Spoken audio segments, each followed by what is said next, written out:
On va commencer par les changements qu'on fait dans la Hamida et par tout ce qu'on rajoute dans la Hamida, essayer de comprendre un petit peu. J'ai commencé à creuser un peu Etchar et Ratzon, parce que je comptais le faire pour cette semaine. C'est tellement vaste, il y a tellement de livres écrits sur Etchar et Ratzon. J'espère avant Rosh Hashanah ou Kippour terminer. Mais c'est pas de la rigolade, quoi. Tov, la première chose qu'on rajoute dans la Hamida, V'yamim l'oraim, Zochrenu lechaim, Melech hafetz b'chaim, Kol v'yenu b'sefer chaim, Le'ma'anach Elohim chaim. On dit plusieurs fois chaim, si vous n'avez pas remarqué. Donc on demande dans Magen Avot, dans la première bracha de la Hamida, on demande qu'Hachem nous rappelle les chaim. C'est marqué dans la halacha, c'est-à-dire c'est pas un rajout qui est fait comme ça, c'est marqué dans la halacha. Et le tour, il ramène qu'il y a un pasouk qui est parallèle à ce rajout. Dans ce rajout, il y a 11 mots, vous pouvez compter. Il ramène un pasouk, Echafotz, Echpotz, Mot Racha. Hachem dit, est-ce que vous croyez que ça m'intéresse la mort du Racha?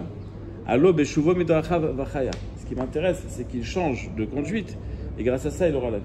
Donc on a choisi 11 mots dans Zochenu Lechaim qui sont aussi un message pour nous. C'est-à-dire, ne crois pas que tout ce que tu ressens de négatif dans ta vie, Hachem il dit bon bah voilà, puni, t'es puni, voilà, c'est comme ça. Non, c'est pas ce qu'il veut. Ce qu'il veut, c'est que tu chez Yelachatov, que ta vie elle soit bien, qu'elle soit comme tu veux. Comme quoi, pour l'instant, t'as pas encore fait, tu vois, mais sache qu'il y a une possibilité. Non, après Friedlander, il a une explication un peu, il arrange un petit peu plus le c'est tour. ordinaire comme ça. C'est-à-dire, Tu fais du vois, ça arrange. non, pas du tout. Ouvdot que non, c'est-à-dire les statistiques montrent que non. Ouais, Mais non, mais c'est Hachéla, on va définir Chaim. Et peut-être que j'aurai le temps, on parlera aussi. Ici, on ne parle pas de Chaim Tovim, on parle de Chaim tout court. C'est-à-dire, il y a la vie, il y a la vie. On verra ce que c'est. Il y a la vie, il y a la belle vie. Le tour, il dit que pourquoi est-ce que cette bracha, enfin cette phrase a été rajoutée dans cette partie-là. Comment s'appelle la première bracha? Magen Abraham. Comme toutes les choules des Marocains. Magen Avot en général. Et alors, quel rapport? Alors, au sujet d'Abraham, il est marqué Zachar et Divrei Kodsho. Abraham s'est rappelé.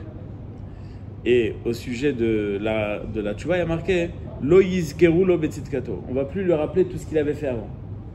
Donc, rappel et rappel. Donc, Avraham s'est rappel. Pour l'instant, je fais la traduction littérale. Avraham s'est rappel. Et on parle de Zochrenu lechaim. Alors, on a marié les deux. Après, Friedlander dit bon, c'est un peu plus profond que ça. Il dit que Avraham Avinu, et entre parenthèses aussi lié à Kedat Yitzhak, ce qu'il a réussi à créer, c'est ce qu'on est nous aujourd'hui. C'est-à-dire, c'est pas Avraham Avinu pour sa grandeur du passé, c'est qu'il y a eu un impact tellement fort, une tellement grande proximité avec Hachem, que même au fin fond des générations, le juif le plus loin du monde, aucun rapport, il y aura toujours quelque chose. Et c'est pour ça que Hachem dit toujours Zachor Eskerenu, toujours je m'en rappellerai. Il n'y a pas de matzav, qu'il n'y ait pas de contact entre Hachem et un juif. Je m'en rappellerai toujours, parce qu'au fin fond de lui, comme expliquent les Mekoubalim, il y a un Chelek Elokam Ima, il y a une particule divine, il y a une partie qui est la Neshama, qui est divine. Donc il y a un rappel constant entre le juif et Hachem, et c'est ça qui fait, c'est marqué autre part dans le tour, que quand on dit plusieurs fois les Ma'an Shimcha, par exemple, on dit Hachem, fais pour ton nom. Le nom d'Hachem, il est sur le peuple juif. Ça veut dire quoi? Le peuple juif ne pourra jamais être détruit. Au début de la guerre, quelqu'un m'a demandé, mais c'est la catastrophe et tout, et peut-être que le peuple juif va être détruit. Je dis, le peuple, il ne va pas être détruit. Nous, on a peur, parce que peut-être nous, on va souffrir. Le peuple juif, il sera toujours là. Donc, il y a chez chacun quelque chose qui restera éternellement. Ça, c'est le Zachor, c'est-à-dire on n'oubliera pas. On n'oubliera pas parce qu'on sera toujours.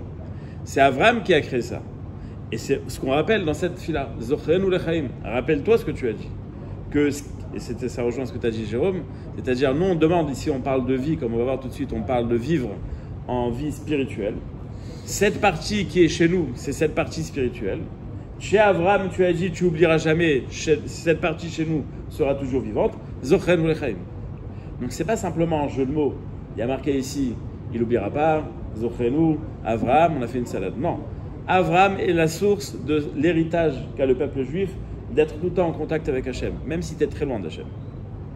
Et puisque c'est Avraham qui a créé ça, quand on parle de Avraham, on parle de ça. Et on demande à Hachem, Zochrenu lechaim, donne-nous que cette partie qui est chez nous, elle soit intérieure, elle soit utilisée, elle soit vivante. J'ai dernièrement écouté une histoire qui m'a fait penser à ce pshat. Deux histoires, mais une qui m'a marqué plus. C'est Mathias qui m'a raconté. Un Khebra Kadisha qui reçoit un coup de fil, il faut enterrer quelqu'un. Ils vont à Bat Yam, dans une maison, pas chaude comme ça. Un couple russe, aucun signe religion, rien du tout. Quoi.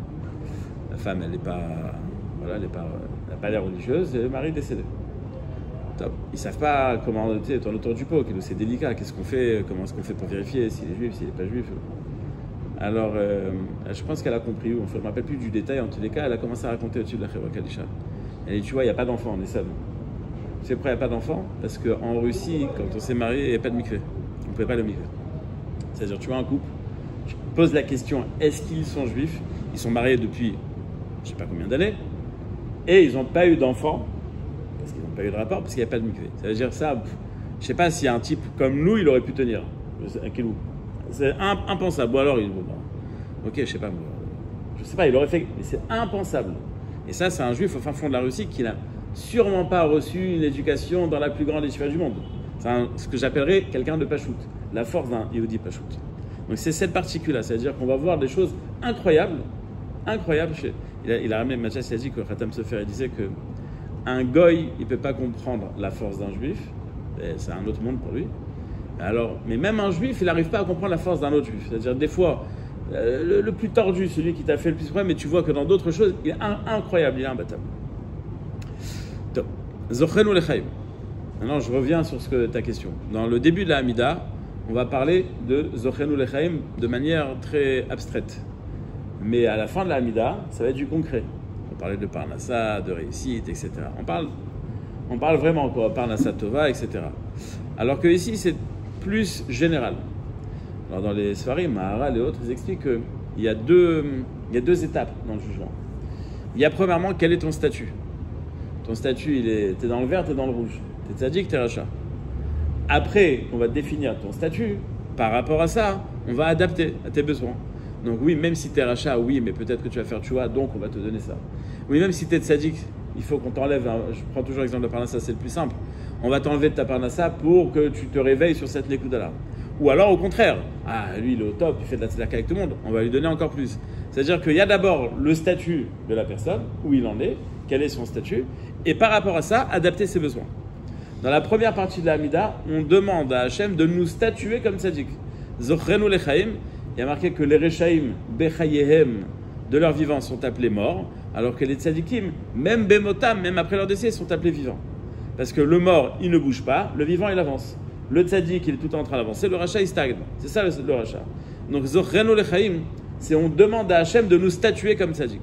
On va évidemment passer une question, mais notre premier souhait, c'est d'être statué comme un tzaddik.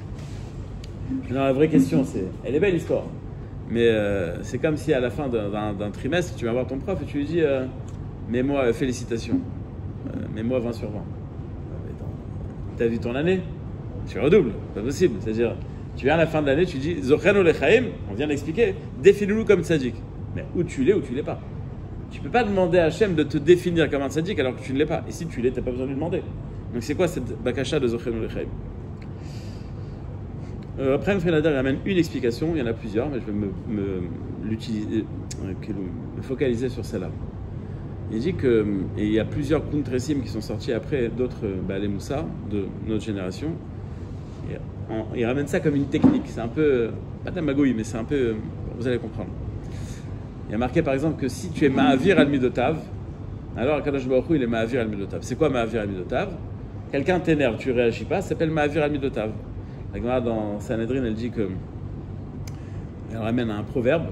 Shmuel il ramène un proverbe, il ramène un pasuk qui dit que Reshit Maïm Adon. Il dit que Reshit Maïm, là-bas la Gemara elle explique que c'est la marloquette, la dispute. Madon Me'adinim. C'est-à-dire quand tu disputes, il y a Me'adinim, il y a sans problème. Donc celui qui se tait, il évite, c'est sans problème. Ma'avir al-Midotav, la Gemara elle dit, si toi c'est pas grave. Moi, je suis casse, moi, je suis énervé, je me mets à côté, c'est bon, je ne vais pas m'énerver. Akadosh Baruch Hu aussi, les Ma'avir al-Midotav. Donc, quand on dit à Hachem, juge-nous comme des tzadikim, c'est comme si on lui dit, tout dépend du point de vue. c'est à ton point de vue, mais peut-être que tu peux te placer de manière différente et analyser les choses d'une manière différente. Donc tout est une question de point de vue. Donc c'est vrai qu'on n'a pas fait ce qu'on aurait dû faire. Mais mets-toi, analyse les choses d'une certaine manière, et de la même manière que nous, on va être ma'avir al midoten, nous aussi, on va fermer les yeux, toi aussi ferme les yeux. J'ai entendu une autre explication, pas sur ça, mais je pense qu'il est adapté et qui m'a choqué. Si c'était pas Rav Biderman qui l'avait dit, j'aurais dit bon, il dit n'importe quoi. Il dit que il y a marqué Aish Moshe Anav Meod. Moshe, c'est l'homme le plus humble du monde. Comment tu peux être le plus humble? Franchement, Moshe Rabbeinu, comme si tu me dis, je sais pas moi, Bill Gates, c'est l'homme le plus humble du monde. Je peux te croire qu'il est humble peut-être, mais du monde, non, je crois pas. Ouais, non, Trump, ça, j'ai pas de Avamina, quoi. Ça, pour moi, c'est l'exemple de la gave. Mais, c'est-à-dire, bon, Moshe Rabbeinu, mais la Avdil, il n'y a même pas de rapport entre Moshe Rabbeinu et ce que je donnais comme exemple. Bon, il sait quand même qui il est. Alors, il a ramené. C'est Mordechai qui m'a raconté ça. Il a ramené qu'il y a un midrash qui dit que Moshe Rabbeinu, il avait le Sefer Adorot. Il avait toutes les générations. Toutes les générations. Et quand il a vu les dernières générations avant le Mashiach, avec les nisyonotes que cette génération a, il a dit, mais comment eux, ils sont encore Mahamin, c'est pas possible. Et c'est par rapport aux dernières générations que Moshe s'est senti plus petit. C'est-à-dire, pour nous, on dit, bon alors, Zochenu Lechaim, c'est-à-dire, tu crois que tu es un rachat, parce que tu dis, j'ai fait telle et telle avérote. Mais Hachem, il a une façon d'analyser les choses. Il dit, mais c'est pas de sa faute, il était dans ce contexte, il a grandi comme ça, il a appris comme ça, je ne sais pas comment il peut analyser, mais il peut mettre les choses. Hachem peut analyser les choses d'une certaine manière et arriver à la conclusion que Bechozot, il est tzaddik. Et il a rajouté que, et Behemet, il a rajouté au nom de, je ne sais plus quel admour, et Behemet, dans cette génération, il y a des gens qui sont plus grands que Moshe Rabbeinu. Choquant. Choquant comme truc. Mais ça veut dire que, dans notre génération. Et il ne parle pas forcément de ceux qui sont les stars que tout le monde connaît. C'est-à-dire, c'est possible que, d'après son analyse à lui, quelqu'un qui ne va pas être sadique, j'arrive pas à le dire, ça ne me passe pas dans la gorge, mais quelqu'un qui ne va pas être le plus grand sadique, mais avec un isayon incroyable. Et Moshe te dit, comment lui, il a réussi, d'une certaine manière, il est plus grand que Moshe Rabbeinu. Il n'y a pas plus grand que Moshe Rabbeinu. Il a été 40 jours avec Hachem, sans manger, sans boire, ça, personne n'a ce niveau-là. Mais le challenge, l'effort, ça, Moshe dit, c'est mieux que moi. Donc, Zochenu Lechaim, on peut demander à Hachem. Moshe aussi, il est passé par là aussi. Par les Averot que l'on a passé, je crois pas, mais. Non, mais quand il était chez Pharaon, c'était un externe, c'était un Égyptien, quoi. Oui, et alors Ça y est, alors. C'est comme si on parle d'un gars qui était quoi. Ah non, mais par exemple, Moshe Rabbeinu, il a. Non, c'est pas tout à fait pareil. Non, je vous donne un exemple. Il est marqué que quand elle voulait l'allaiter, il n'a pas bu. D'accord. Non, donc il y avait. Non, ce que je veux dire, c'est qu'il y avait quelque chose.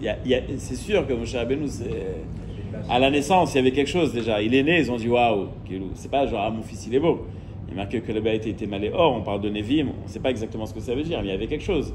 Et Moshe Rabbeinu qui s'est protégé de ne pas manger kasher, de pas manger pas kasher.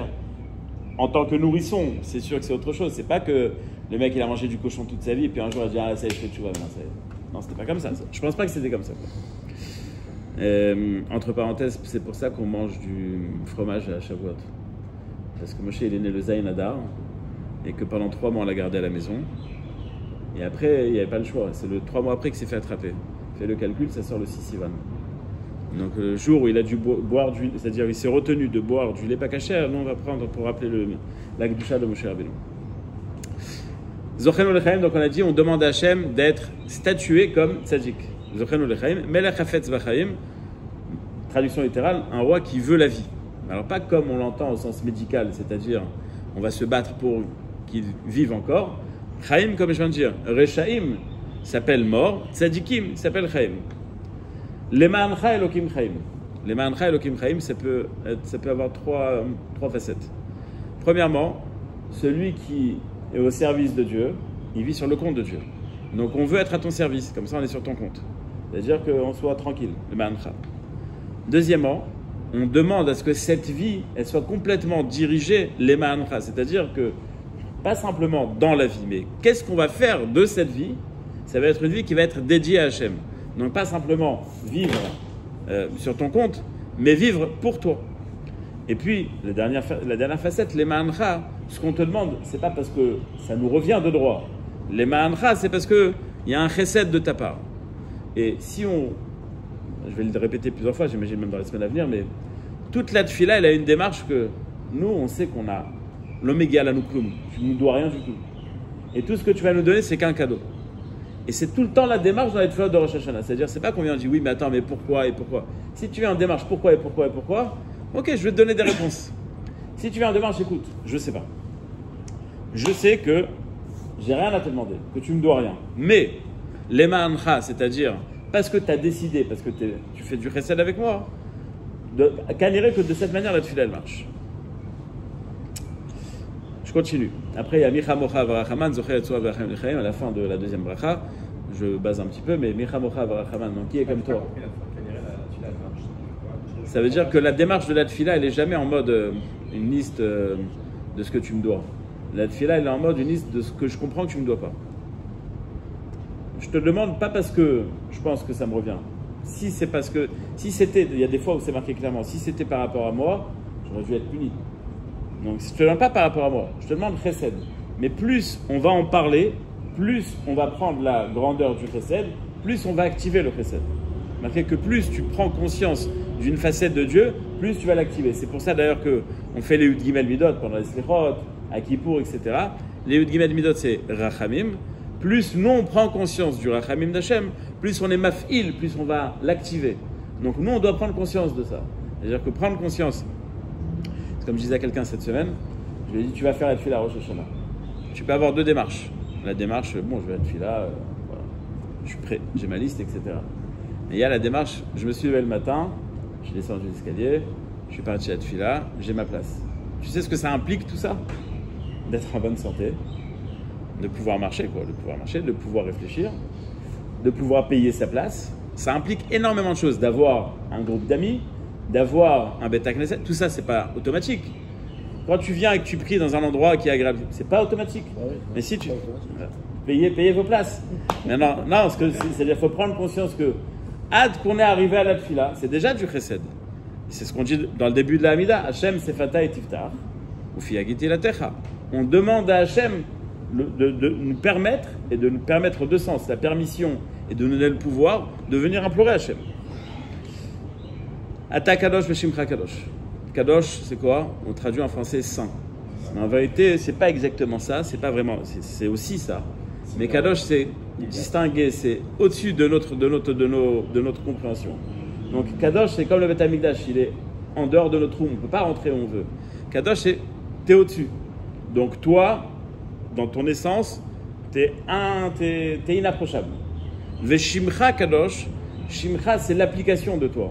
C'est-à-dire comment Hachem va prendre le monde, shimcha, donc où on le voit, même ça on ne comprend pas. Veshimcha kadosh. Qui est-ce qui comprend? Ou gdoshim, bechol yom yalelu chaselah. Seuls les gdoshim, certains disent les malachim, d'autres disent les tzadikim, yalelu, eux ils peuvent comprendre. Nous on ne comprend pas, nous on a des questions.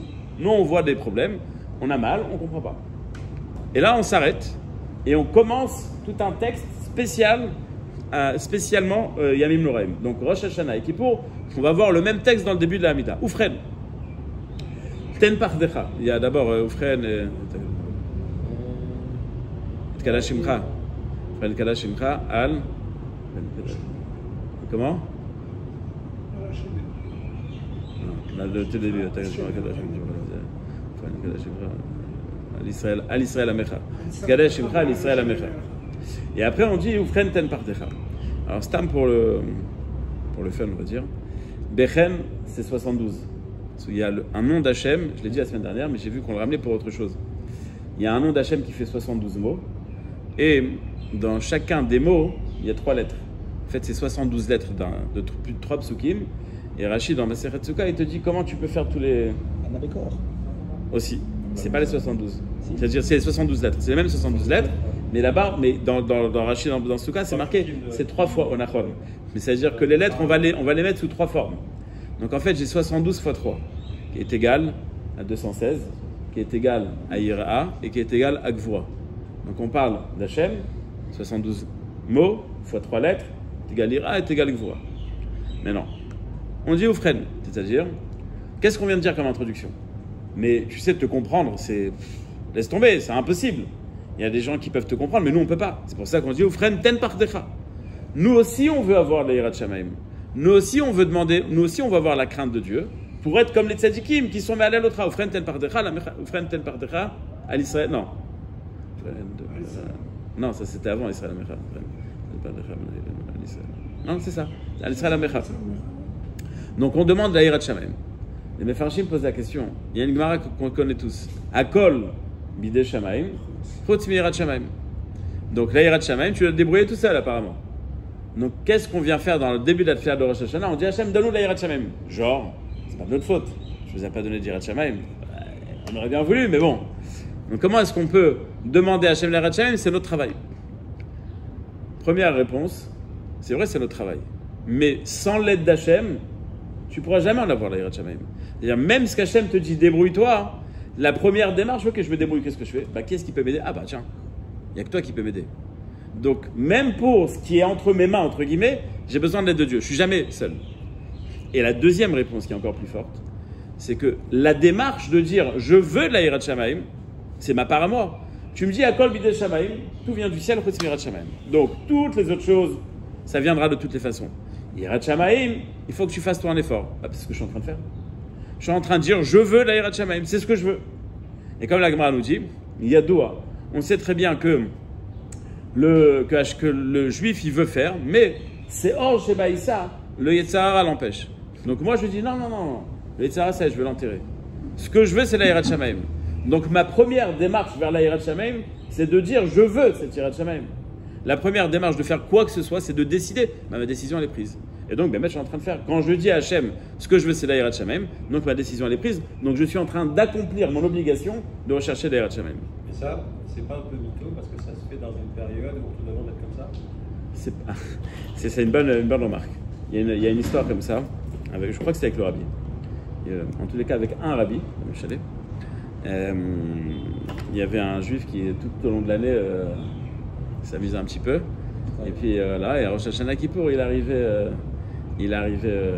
en mode barbe Streimel. Puis un jour, il en a eu marre, il est venu en jean. Alors il a dit à son allemand, il a dit qu'est-ce qui se passe?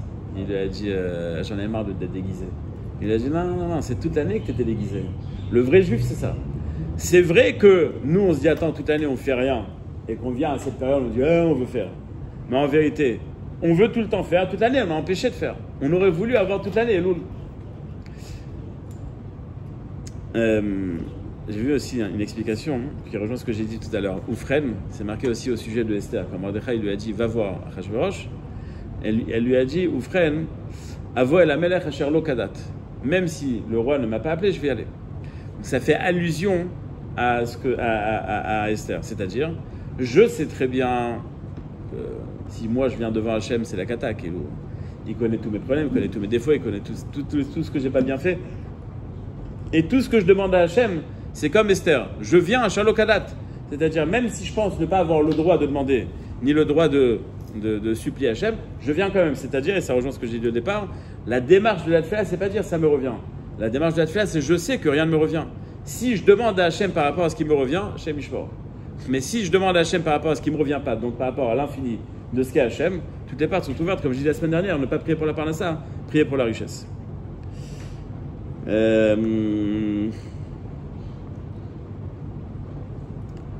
Dommage qu'on va être à cheval. Top, je vais quand même le dire. Mais il y a plusieurs explications, je vais en dire qu'une seule. Après, on dit Ufren ten pardecha al kol ma'asecha ve'ematecha al kol ma shebarata. Je termine avec ça.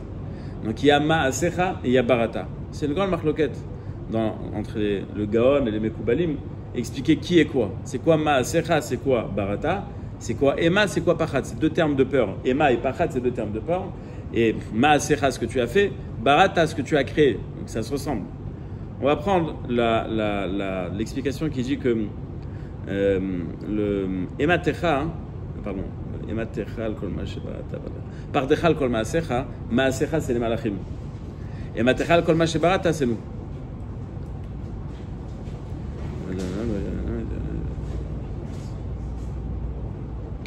Comme j'ai dit. Donc, comme j'ai dit au départ. Donc, Ma'asim, d'après les Mekoubalim, c'est les Malachim. Brouim, Olam Abriya, c'est les Malachim, et Maasim, c'est nous-mêmes. Maintenant, la démarche, elle est la suivante. On a dit qu'on est dans un paragraphe où on est en train de demander à Hachem la crainte de Dieu. Mais ce n'est pas une démarche normale, c'est à toi de te débrouiller d'avoir cette crainte de Dieu. Non, c'est la démarche, le seul qui peut me la donner, c'est lui. Le fait de demander, c'est déjà la démarche que tu dois faire, et grâce à ça, il y aura un impact. Notre niveau de service divin, donc avec cette Yirat Shamayim, va impacter le service des Malachim.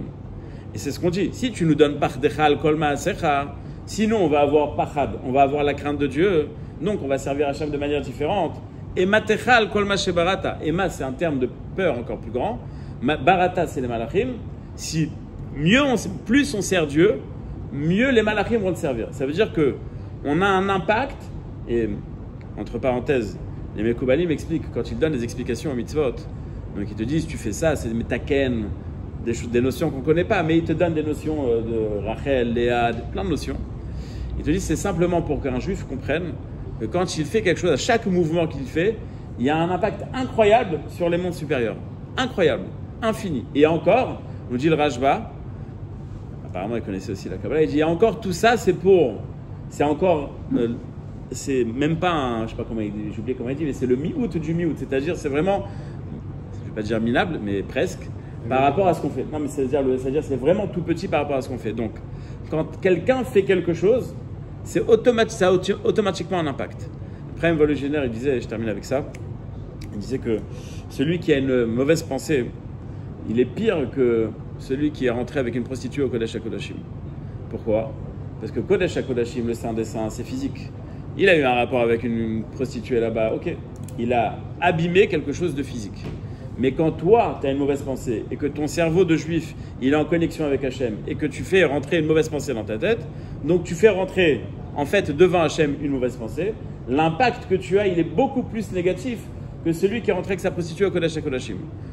Comme on sait que le côté positif est toujours 100 fois plus que le côté négatif, donc l'impact positif nous on va faire quand on va faire des mitzvot, il est incroyable. Et c'est ce qu'on dit à Hachem.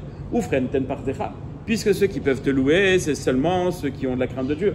On te demande d'avoir la crainte de Dieu. Et ce qui va se passer, c'est que notre service va être meilleur. Si notre service va être meilleur, les malachim aussi vont être meilleurs. Et donc ça va être un cercle vertueux. Mais Zrat Hachem, que des bonnes nouvelles.